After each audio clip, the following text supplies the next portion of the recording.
YouTube channel sky without pillars. और आज की इस वीडियो में हम डिस्कस करेंगे यूजेस ऑफ डायमेंशन। तो लिखते हैं, हेडिंग डालते हैं, यूजेस ऑफ डायमेंशन।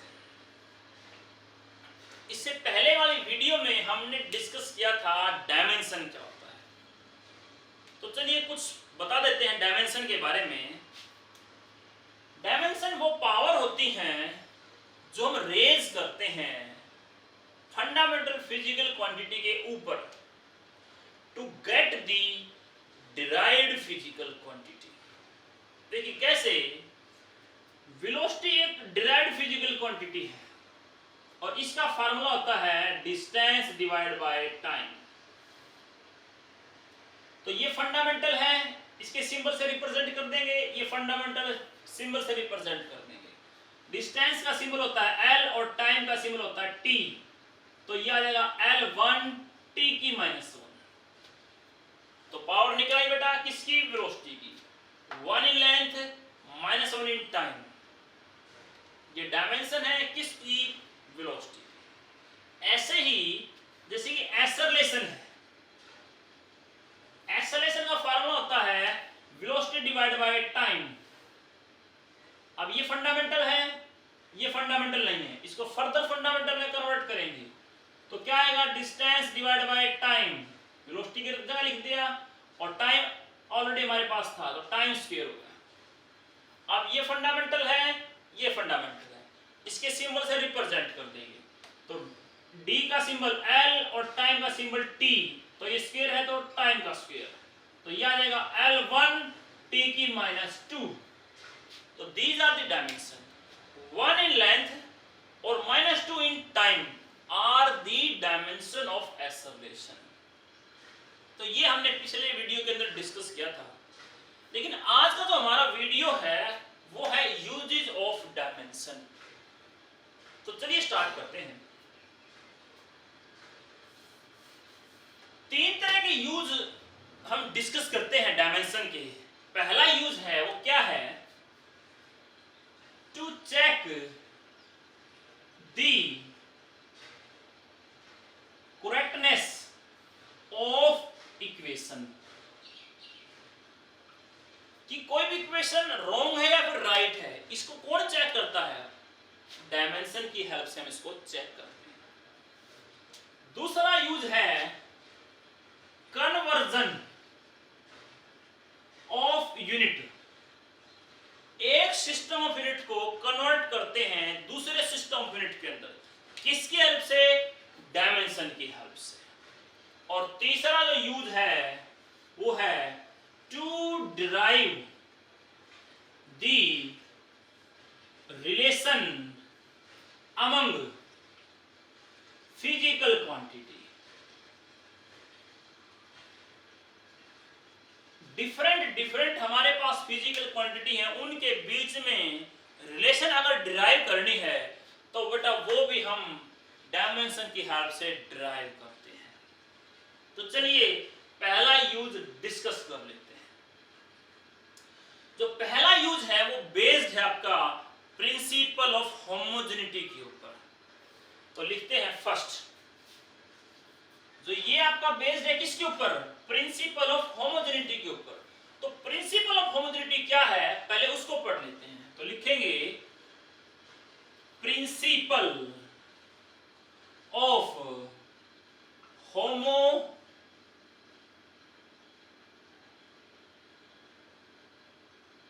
होमोजेनिटी। देखिए क्या है principle of homogeneity.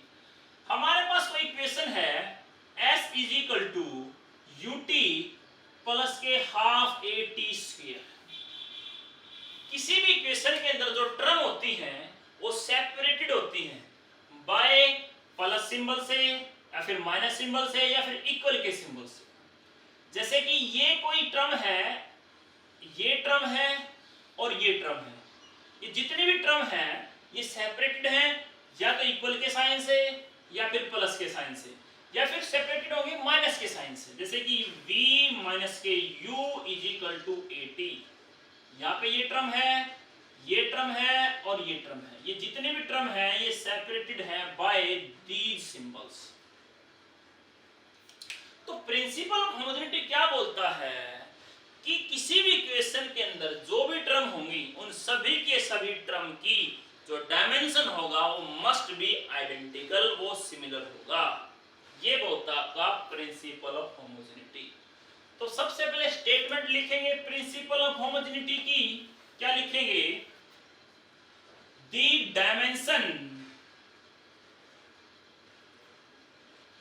Of all terms in an equation must be identical, must be identical.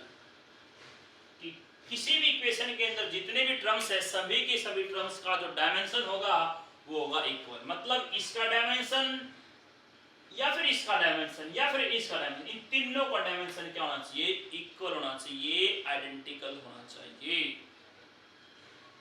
इसको हम एक तरीके से और लिख सकते हैं, दूसरे वे में और बता सकते हैं क्या कि वन कैन ऐड और सब्ट्रैक्ट, वन कैन ऐड और सब्ट्रैक्ट सिमिलर फिजिकल क्वांटिटी। जैसे कि वेलोसिटी में अगर हमें कोई चीज प्लस करनी है तो हम वेलोसिटी ही प्लस कर सकते हैं। जैसे कि वेलोसिटी के अंदर हम क्या ऐड करते हैं? वेलोसिटी ऐड करते हैं। या फिर वेलोसिटी के अंदर हम क्या माइनस कर सकते हैं? वेलोसिटी ही माइनस कर सकते हैं। ऐसे ही फोर्स के अंदर हम फोर्स ही ऐड या फिर सब्ट्रैक्ट कर सकते हैं। वन कैन ऐड और सब्ट्रैक्ट सिमिलर फिजिकल क्वांटिटी। तो लिखेंगे स्टेटमेंट को भी। दूसरा तरीका लिखने का प्रिंसिपल ऑफ होमोजेनिटी का, वन कैन ऐड और सब्ट्रैक्ट सिमिलर फिजिकल क्वांटिटी। ये है भैया आपका प्रिंसिपल ऑफ होमोजेनिटी। और इसके ऊपर बेस्ड आपका to check the correctness of equation. तो चलिए पहला यूज डिस्कस करते हैं। देखिए, अगर हमें किसी भी इक्वेशन को चेक करना है कि वो इक्वेशन रॉन्ग है या फिर राइट है, तो हम क्या करेंगे? जैसे कि हम यही इक्वेशन ले लेते हैं, अपने को चेक करनी है क्या इक्वेशन राइट है या फिर रॉन्ग है। तो जो लेफ्ट साइड वाला है हिस्सा, अगर उसका डायमेंशन इक्वल आ जाता है किससे? राइट वाले हिस्से से, तो अगर ऐसा होता है तो वो इक्वेशन होती है आपकी राइट, अदरवाइज होती है वो रॉन्ग। देखिए कैसे, इसको साफ कर देते हैं। चलिए डिस्कस करते हैं first use to check the correctness of equation. Equation ले लेते हैं s is equal to ut plus के हाफ a t स्क्वायर। अगर इस इक्वेशन के अंदर जो लेफ्ट हैंड साइड है उसका डायमेंशन अगर इक्वल आ जाए राइट हैंड साइड के, तो वो इक्वेशन होगी आपकी correct.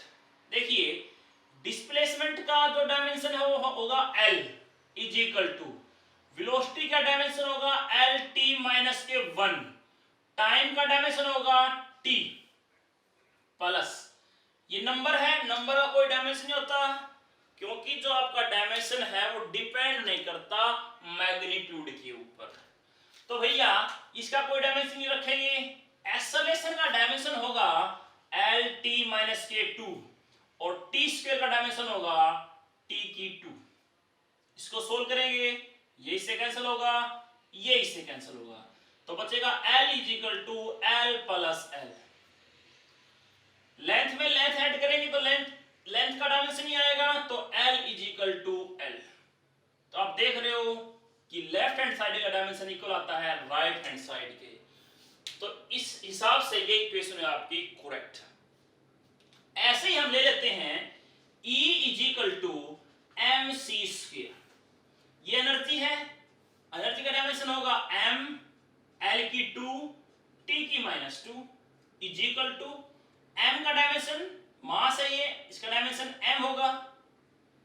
This is c, speed of light, इसका डायमेंशन होगा l t माइनस 1 इसका स्क्वायर तो स्क्वायर रखेंगे, इसको सोल्व करेंगे m l की 2 t की -2।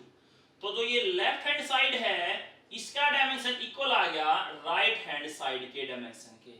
तो इसका मतलब ये इक्वेशन भी आपकी क्या हुई, करेक्ट हुई। लेकिन बच्चों यहां पे ध्यान देने वाली बात क्या है, अगर मैं इस इक्वेशन को इसकी जगह पे ये इक्वेशन ले लेता s is equal to ut plus के at², तब भी अकॉर्डिंग टू डायमेंशन ये इक्वेशन क्या होती, करेक्ट होती। लेकिन एक्चुअली में ये इक्वेशन क्या है, रॉन्ग है। तो this is the limitation of dimension. तो यहां पे लिमिटेशन हो गया भाई किसका, डायमेंशन का। तो क्या लिमिटेशन होगा डायमेंशन का, अगर कोई इक्वेशन डायमेंशनली करेक्ट है, जैसे कि इक्वेशन क्या है डायमेंशनली करेक्ट आई, तो वो इक्वेशन करेक्ट भी हो सकती है और रॉन्ग भी हो सकती है। तो लिखेंगे क्या, लिमिटेशन के अंदर लिखेंगे limitation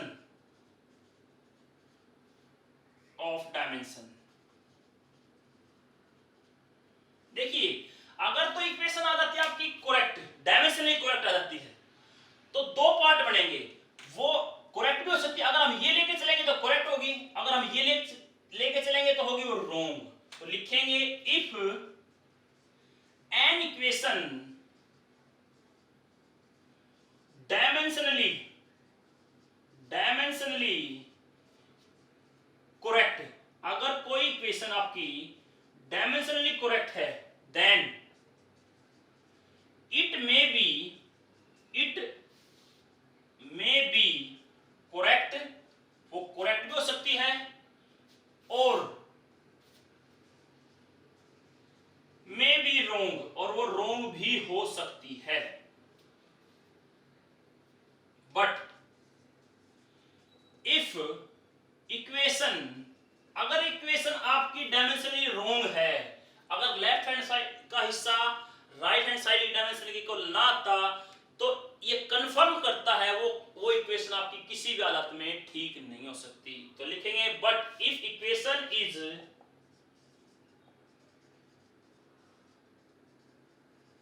dimensionally wrong, then equation must be wrong। तो वो इक्वेशन आपकी क्या होगी बेटा, 100% रॉन्ग होगी। तो ये था आपका फर्स्ट यूज, कैसे इसका एग्जांपल लेके दिखाया और इसका एक लिमिटेशन। बात करते हैं कन्वर्जन ऑफ यूनिट की। चलिए डिस्कस करते हैं सेकेंड यूज ऑफ डायमेंशन, जिसका नाम है कन्वर्जन ऑफ यूनिट। तो लिखते हैं कन्वर्जन ऑफ यूनिट। इसके अंदर हम क्या करते हैं, किसी भी डिराइव्ड फिजिकल क्वांटिटी की यूनिट को कन्वर्ट करते हैं एक सिस्टम ऑफ यूनिट से दूसरे सिस्टम ऑफ यूनिट के अंदर। देखिए कैसे, एग्जांपल से एक्सप्लेन करते हैं। अपने को 1 न्यूटन अगर कन्वर्ट करना हो किसके अंदर, डायन के अंदर।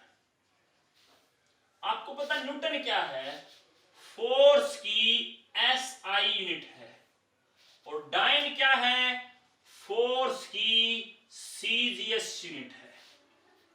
तो हम क्या कर रहे हैं यहां पे, कोई भी डिराइव्ड फिजिकल क्वांटिटी है उसकी यूनिट को एक सिस्टम ऑफ यूनिट से दूसरे सिस्टम ऑफ यूनिट के अंदर कन्वर्ट करते हैं।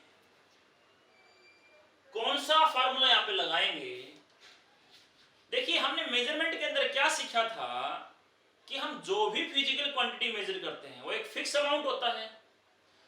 चाहे हम इस सिस्टम के अंदर मेजर करें अमाउंट फिक्स रहेगा, चाहे हम इस सिस्टम के अंदर मेजर करें वो अमाउंट आपका फिक्स रहेगा।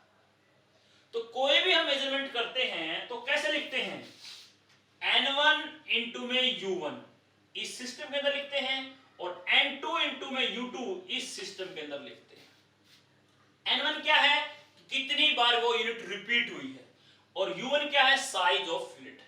तो जो अमाउंट रहेगा उस फिजिकल क्वांटिटी का वो तो आपका फिक्स रहेगा, चाहे इस सिस्टम के अंदर मेजर कर लें चाहे इस सिस्टम के अंदर मेजर कर लें, वो आएगा हमेशा equal, is equal to constant. वो क्या होता है भैया आपका कांस्टेंट होता है। अब यहाँ पे जो ये हमारा सिस्टम है, कौन सा सिस्टम है, एसआई। यहाँ पे n1 की वैल्यू क्या दी हुई है 1, u1 की वैल्यू क्या दी हुई है न्यूटन।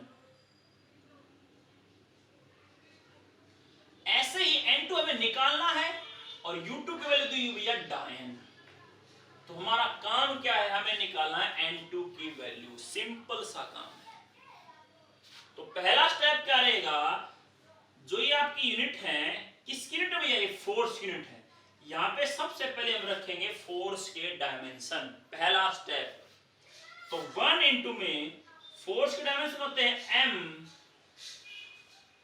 l और t की -2 is equal to n2। Dynamic force की यूनिट है भैया, तो फोर्स के डायमेंशन लिखेंगे तो m, l और t की पावर -2। तो n2 निकालना है, n2 को छोड़ेंगे, बाकी चीज को यहां पे डिवाइड कर देंगे। तो जो n2 आएगा हमारे पास वो आएगा m divide by m, power क्या है 1, l divide by l, power क्या है 1, और t divide by t, power है भैया -2 इज इक्वल टू n2। अब आपका काम क्या है, सिंपल काम है, जो भी फंडामेंटल ये क्वांटिटी बच गई बेटा, आपको इनकी यूनिट रखनी है दोनों सिस्टम के अंदर। ऊपर क्या भैया, ऊपर है एसआई सिस्टम, तो एसआई यूनिट रखेंगे मास की, किलो लेंथ की और टाइम की। ऐसे ही नीचे जो सीजी सिस्टम है, दिस इज सीजी सिस्टम, नीचे आया सीजी सिस्टम था भैया, इसके अंदर हम मास की यूनिट रखेंगे, लेंथ की यूनिट रखेंगे और टाइम की यूनिट रखेंगे। तो देखिए क्या रिजल्ट आएगा, ऊपर रखेंगे मास की यूनिट जो होती है किलोग्राम, नीचे क्या है मास की यूनिट ग्राम सीजीस के अंदर, तो ये ऐसे लिख लेंगे भैया। लेंथ की एसआई यूनिट क्या होती है भैया मीटर, और लेंथ की सीजीस यूनिट होती है सेंटीमीटर।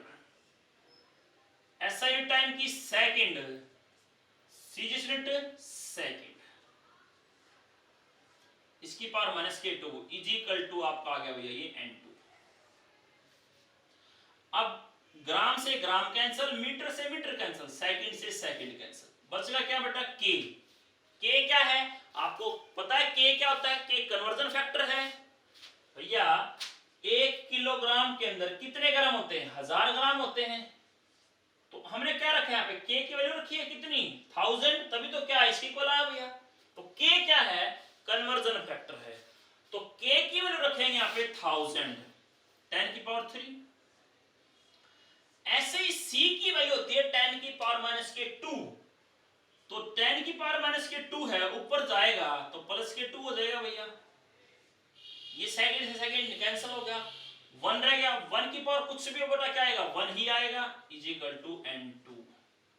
इसको सोल्व कर लेंगे, 10 की पावर 3 और 10 की पावर 2 तो हो जाएगा 10 की power 5 is equal to n2। तो n2 की वैल्यू हमारे पास आ गई भैया 10 की पावर 5। तो इसका मतलब क्या हुआ, 1 न्यूटन के अंदर कितने डायन होंगे भैया, 10 की पावर 5 डायन होंगे। तो ये सिंपल सा क्वेश्चन था आपका कन्वर्जन ऑफ यूनिट का। यहां पे आपने क्या देखा, अगर आपको कन्वर्जन फैक्टर पता है किसके, fundamental physical quantity, fundamental physical quantity की यूनिट के, तो आप किसी भी डिराइव्ड फिजिकल क्वांटिटी को एक सिस्टम ऑफ यूनिट से दूसरे सिस्टम ऑफ यूनिट के अंदर कन्वर्ट कर सकते हैं। चलिए डिस्कस करते हैं थर्ड यूज ऑफ डायमेंशन, जिसका नाम है to derive the relation among the physical quantity. Student, इसके अंदर हमें क्या गिवन होता है कि कोई भी फिजिकल क्वांटिटी किन किन फिजिकल क्वांटिटी के ऊपर डिपेंड करती है, ये हमें दिया हुआ होता है। और निकालना क्या होता है कि वो जो फिजिकल क्वांटिटी है, जिन जिन फिजिकल क्वांटिटी के ऊपर डिपेंड करती है, वो किस तरीके से डिपेंड करती है, उनके बीच में वो क्या रिलेशन है, वो हमें डिराइव करनी होती है। तो देखिए क्वेश्चन से एक्सप्लेन करते हैं। क्वेश्चन से अच्छे से एक्सप्लेन होगा। लिखेंगे थर्ड यूज। क्वेश्चन के अंदर क्या है कि जो टाइम पीरियड है, time period of simple pendulum, simple pendulum depend upon mass of Bob, length of string and acceleration due to gravity। देखिए हमें क्या दिया हुआ है कि जो टाइम पीरियड है t किसका, सिंपल पेंडुलम का। अब सिंपल पेंडुलम क्या होता है, इस तरीके से किसी छत से कोई रस्सी हैंग करके और उसके नीचे एक मास का बोब, एक पॉइंट मास, हैवी मास, एक बोब, उसको अगर हम अटैच कर दें तो वो बन जाएगा आपका सिंपल पेंडुलम। अगर हम इस मास के बोब को इस तरीके से खींच के इसको रिलीज कर दें तो क्या करेगा, इस तरीके से ऑसिलेट करेगा।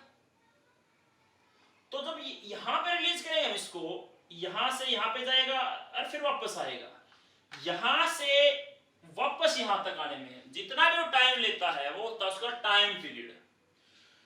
तो जो ये टाइम पीरियड है इस सिंपल पेंडुलम का वो डिपेंड करता है, ये हमें गिवन है किन किन फिजिकल क्वांटिटी के ऊपर, मास ऑफ बोब के ऊपर, इसका मास कितना है उसके ऊपर डिपेंड करता है। लेंथ ऑफ स्ट्रिंग, ये लेंथ है स्ट्रिंग की, इसके ऊपर डिपेंड करता है। And acceleration due to gravity, जो नीचे आपकी एक्सेलरेशन लग रही है उसके ऊपर डिपेंड करता है। इन तीन फिजिकल क्वांटिटी के ऊपर डिपेंड करता है क्या, time period of simple pendulum. तो आपको क्या निकालना है, उनके बीच में रिलेशन निकालनी है। तो जिन जिन फिजिकल क्वांटिटी के ऊपर डिपेंड करता है, हम मान लेते हैं कि t है जो टाइम पीरियड है वो मास ऑफ बोब के ऊपर डिपेंड करता है। कितनी पावर के ऊपर डिपेंड करता है ये हम अपनी तरफ से मान लेते हैं, directly proportional to the m की पावर a। अब उसने तो खाली ये बताया है कि मास के ऊपर डिपेंड करता है, किस तरीके से डिपेंड करता है वो हमें डिराइव करना है। तो हमने मान लिया कि t directly proportional to m की पावर a। जितने भी फिजिकल क्वांटिटी के ऊपर वो डिपेंडेंसी है हम उसको मान लेते हैं। मान लिया m के ऊपर डिपेंड है तो t directly proportional to m की पावर a। दूसरा फैक्टर है t directly proportional to the length of string, कितनी पावर मान लेते हैं, b पावर मान लेते हैं। t directly proportional to the g की पावर c। अब जितने भी फिजिकल क्वांटिटी हैं हम उनको इस तरीके से अलग अलग पावर के टर्म में उनको डायरेक्टली प्रोपोर्शनल पे हम मान लेते हैं। अब इन तीनों को ऐड करेंगे, t directly proportional to the m की पावर a, l की पावर b और g की पावर c। ध्यान रहे जो उनकी डिपेंडेंसी है केवल और केवल प्रोडक्ट टाइप में हमें मान लेनी है। अब जो फिजिकल क्वांटिटी, जिन जिन फिजिकल क्वांटिटी के ऊपर वो टाइम पर डिपेंड करता है हम उनकी power a b c product type में मान के उसके डायरेक्टली प्रोपोर्शनल्स को पुट करेंगे। अब जो ये साइन ऑफ प्रोपोर्शनलिटी है इसको रिमूव करके यहाँ पे कांस्टेंट ऐड करेंगे और वो कांस्टेंट होगा आपका डायमेंशनली कांस्टेंट, डायमेंशनलेस कांस्टेंट। तो यहाँ पे पुट कर देंगे कोई भी डायमेंशनलेस कांस्टेंट है जिसकी वैल्यू हमें गिवन होगी, तो k m की पावर a, l की पावर b और g की पावर c। इस तरीके से हम इक्वेशन बना लेंगे। ये इक्वेशन बनने के बाद जो लेफ्ट साइड है और जो राइट साइड है, जितनी भी फिजिकल क्वांटिटी है हम उनके डायमेंशन को पुट कर देंगे। देखिए t का डायमेंशन होता है m0, l0 और t की 1। k का कोई डायमेंशन नहीं होगा, ये मास है, मास का डायमेंशन होगा m, तो m रखेंगे। m की पावर क्या भैया a, l लेंथ है, लेंथ का डायमेंशन है भैया l, इसकी पावर क्या भैया b और एक्सेलरेशन ड्यू टू ग्रेविटी इसका डायमेंशन है l t की पावर -2 और कितनी पावर मान रखी भैया c पावर हमने मान रखी है। अब जो सेम फिजिकल क्वांटिटी है हम उनको इकट्ठा कर लेंगे, जैसे कि मास a की जगह है तो मास की पावर a, अब l की पावर b है और l की पावर c भी है, इकट्ठा कर लेंगे l की पावर b प्लस के c। टी को इकट्ठा कर लेंगे, टी यहां नहीं है यहां भी नहीं है, तो क्या है टी की power -k2c is equal to m की पावर 0, l की पावर 0 और t की पावर 1। अब जो सेम बेस है उसकी पावर को कंपेयर कर लेंगे। जैसे कि m की पावर क्या a, इधर m की पावर कितनी है 0, तो a की पावर कितना होगा भैया 0 हो गया। सेम बेस की पावर को कंपेयर करेंगे, l है इधर है l इधर है, दोनों की पावर को कंपेयर करेंगे तो b + c is equal to 0 और -k2c इज इक्वल टू 1। इस तरीके से इसकी पावर को और इसकी पावर को करेंगे कंपेयर। अब कंपैरिजन के बाद हमारे पास इक्वेशन आ गई भैया, a की पावर भी a की वैल्यू भी आ गई और यहां से भैया c की वैल्यू आ गई -k1/2 आ गई। अब ये c की वैल्यू यहां पुट कर देंगे तो b की वैल्यू आ जाएगी। जब यहां पुट करेंगे -k1/2 तो b की वैल्यू आएगी आपके पास +k1/2। तो यहाँ पे a की वैल्यू भी मिल गई हमें, b की वैल्यू मिल गई और c की वैल्यू मिल गई। जो हमें यहाँ वैल्यू मिली है वो वैल्यू हम इस इक्वेशन में पुट कर देंगे। तो जब हम इस इक्वेशन में पुट करेंगे तो t इज इक्वल टू जो भी k की वैल्यू है वो हमें गिवन मिलेगी। यहाँ पे जो k की वैल्यू है वो भैया 2π, m की पावर a कितना 0, किसी की पावर 0 मतलब 1, तो ये तो खत्म हो गया भैया। अब b कितना है, b है भैया आपकी 1/2, तो l की पावर आ गई 1/2, 1/2 का मतलब √। अब फिर क्या है, c की पावर कितना भैया -k1/2 का मतलब है नीचे g को नीचे लेके और उसके √ कर दें इस तरीके से। तो ये बन जाएगा आपका सिंपल पेंडुलम के टाइम पीरियड का फॉर्मूला। तो ये था आपका थर्ड यूज। इसके अंदर थर्ड यूज के अंदर एक लिमिटेशन है वो डिस्कस कर लेते हैं। देखिए इसको नोट कर ले।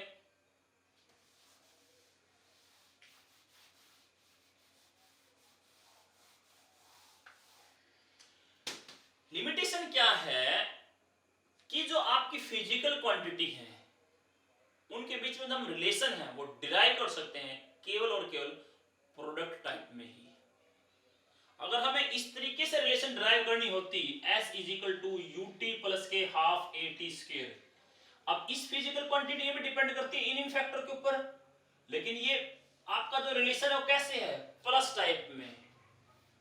तो इस तरह के रिलेशन को हम ड्राइव नहीं कर सकते, हम केवल और केवल रिलेशन को ड्राइव कर सकते हैं जो प्रोडक्ट टाइप में हो। एक लिमिटेशन तो इसका ये। दूसरा लिमिटेशन, इसको हम लिख देते हैं लिमिटेशन